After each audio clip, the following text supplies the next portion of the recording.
Have you ever noticed this happening to you again and again? At first, you're incredibly excited about someone. Every message feels special. Every call lasts for hours. But then, a few weeks or months later, that same person starts feeling boring. No major fight, no drama, no obvious reason. Yet somehow, the interest is gone. And the most confusing part is, you don't even understand why it's happening. If this happens to you, the problem may not be what you think. Psychology suggests that there are hidden patterns behind this experience, patterns that most people never notice. And today, we're going to uncover them. Why does everything feel so perfect in the beginning? Because your brain loves novelty. When you meet someone new, your brain releases dopamine, the chemical responsible for excitement, curiosity, and attraction. This stage is often called the honeymoon phase. But research shows something important. This feeling was never meant to last forever. As you become familiar with that person, the excitement naturally begins to fade. So the truth is, you're not necessarily getting bored. Your brain is simply returning to normal. There's a psychological concept called hedonic adaptation. It means that every new source of happiness eventually becomes your normal. Studies have shown a common pattern.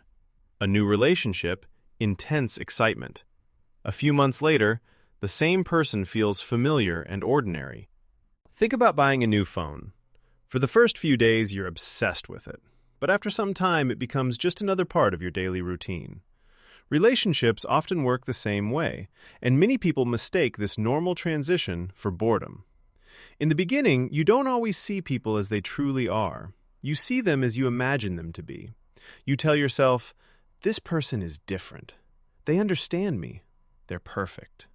But over time, reality slowly replaces imagination.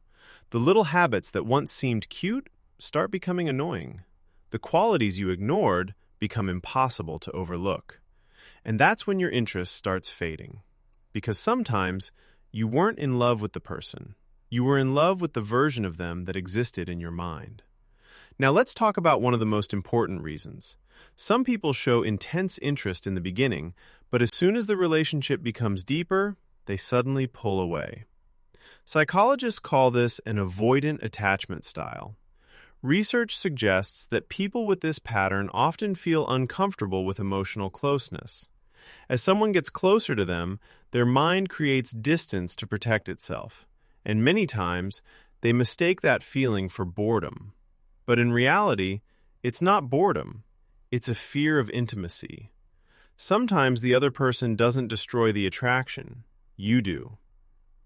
You start asking yourself, what if this isn't right? Will this work long term? What if I'm making a mistake? And little by little, you analyze your emotions so much that you stop experiencing them. Studies suggest that excessive overthinking can weaken attraction, because instead of living in the present, you're constantly judging, evaluating, and questioning everything. This might be the biggest illusion of all. Many people believe, if the excitement is gone, the love must be gone too. But that's not how real connection works. Real connection isn't always intense. It's often calm. It's stable. It's comfortable. If you're always chasing emotional highs, you'll struggle to feel satisfied in any long-term relationship. So the next time you feel like you're getting bored in a relationship, ask yourself these questions. Am I truly bored? Or have I simply reached the stage where excitement becomes normal? Is this person really wrong for me? Or am I running away from intimacy?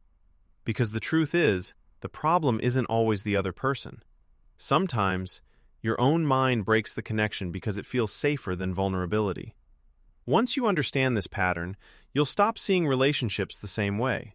And more importantly, you'll start understanding yourself better.